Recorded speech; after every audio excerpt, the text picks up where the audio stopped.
Political correspondent Steve Kornacki at the big board. Steve, take us inside this new NBC News poll.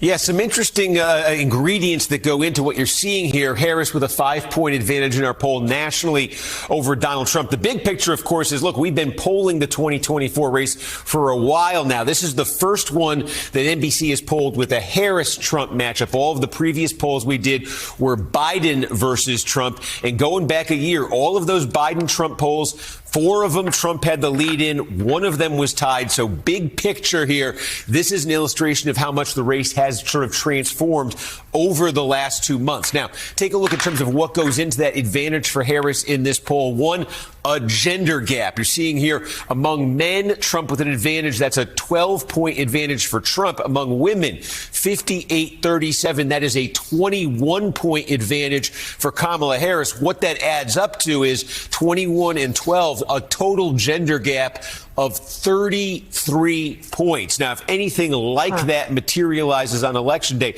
it would just blow away 2020 and 2016, which also had massive gender gaps. This would be significantly bigger than that. That margin among women for Kamala Harris, particularly younger women, an important part of that for her, helping power her in that lead that you see. Then we break it down by race here. Among white voters, 9-point advantage for Trump. I think this one is significant. Among black voters in our poll, 85-7 Harris. Remember, a lot of talk when Joe Biden was the candidate, because there were a lot of numbers showing that with Biden as the candidate, Trump was somewhere in the teens among black voters. That doesn't sound like much, but historically, that would be very high for a Republican. And Biden's number among black voters when he was the candidate, you were generally seeing somewhere in the 60s. Even there were some polls in the 50s. It was a big area of slack for Biden when he was the candidate, because this is traditionally a very core Democratic group. In our poll, at least, you see what would be a more sort of traditional number there for the Democrats and for the Republicans. And among Latino voters,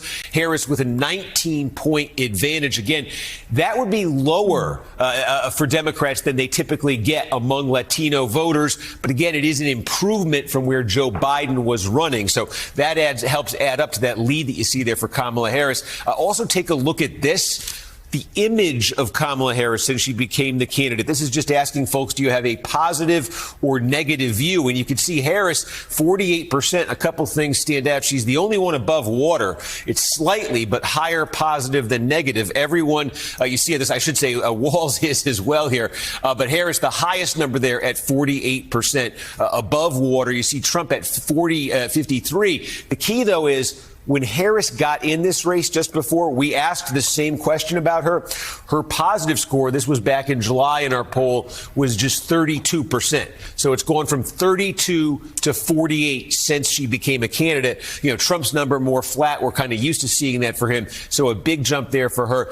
Then there is this one. And if you're a Republican and you're looking to take heart in something in this poll, this would be it here. Asking about a number of issues and attributes. The question asked here is, which candidate would be better on? And you can see, look, on securing the border, immigration, this rates as a very high concern, voters say in our poll. It's a 21-point advantage for Trump over Harris. Dealing with the economy and inflation, if you combine them, the top issue for voters in our poll. Trump with a 9-point advantage there. You see some Harris advantages here. I just flagged this one because this was, remember, necessary mental and physical health to be president. This is where Trump had that massive advantage over Joe Biden. This was basically reading as a question about age when Biden was the candidate. And that has just completely turned around with Harris as the Democratic candidate. And the other key to this, too, I think just one thing to keep in mind, while these are Trump advantages here, and if these advantages do persist for him, it certainly keeps him in the game heading into the election. He had bigger advantages on these questions when Biden was the candidate. On the border and on immigration, when Biden was the candidate, it was a 35-point edge for Trump. It's 21 now. Look, the economy when Biden was the candidate, 22. It's 9 now. So again, you're seeing the progress that Harris has made from where Biden was on a lot of these questions and with a lot of these groups. She is sort of, we say there was slack in the Democratic coalition. There were other issues, too. You could see that, sort of repairing that is why she is ahead in our poll right now. Although, again, as I say, the fact that Trump still has these advantages on the border and on the economy certainly do keep him in the game.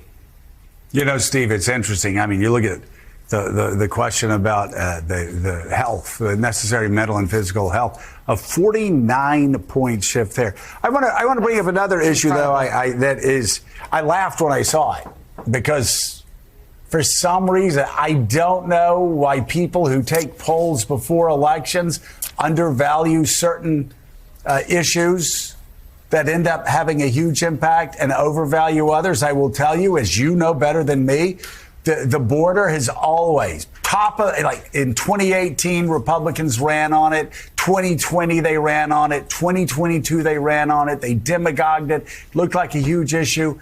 Ended up not being that big of an issue. But abortion in 2022, before the election, and polls just like this, like 5-6% of people said abortion was the most important issue. And then the exit polls started showing up in 22, and you saw that it was a third of voters who actually saw that. In this poll, I think that you have the same thing where only 6% of respondents said that abortion was the top issue. And yet we just know the history of elections since Dobbs, that it's going to play a much bigger impact than that. I'm curious, do you have any theories on why people undervalue that issue before the election and then on election day in 22, 23, it jumped so much? Yeah, there's a couple ways of thinking about it. I mean, my sort of take on it is if you think about the special elections that we've had since the Dobbs decision in 2022, a special election for Congress, that sort of thing.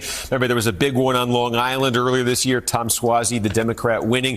I think it's pretty clear to me that abortion has been a major factor in the Democrats doing consistently very well in these special elections. And a big reason for that is in the special elections, the overall turnout tends to be lower, obviously much lower than it is like in a presidential election.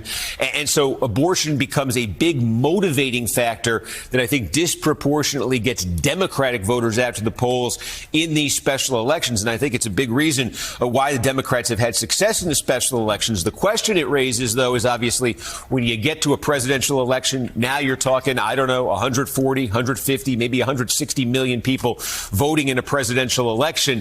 Does it have that same sort of disproportionate effect when just you have such a maximum, such a huge pool of voters?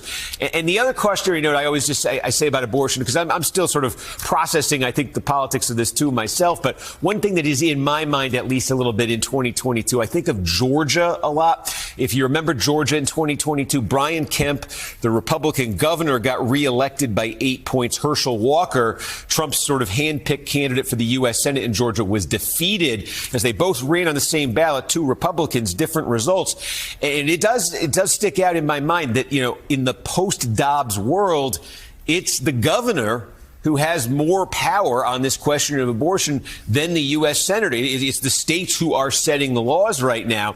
And Kemp and Walker had identical positions on abortion, and yet Kemp was able to win in Georgia while Walker actually was defeated in the Senate election. So I've always sort of had that one in my mind, too, that there was something else splitting those candidates. I actually thought in 2022 in Georgia it was much more of a Trump effect in the suburbs. But look, we're still seeing it. This is about 2 years now.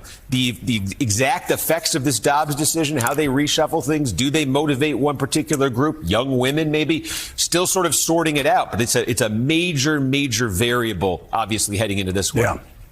Definitely is. NBC's Steve Kornacki, thank you. And I think it's more than young women, honestly, because if you have a daughter of childbearing age, or if you are a man who, we're all worried about this. Well, and from one angle or another. I saw a focus group earlier this year where a libertarian said, well, wait a second.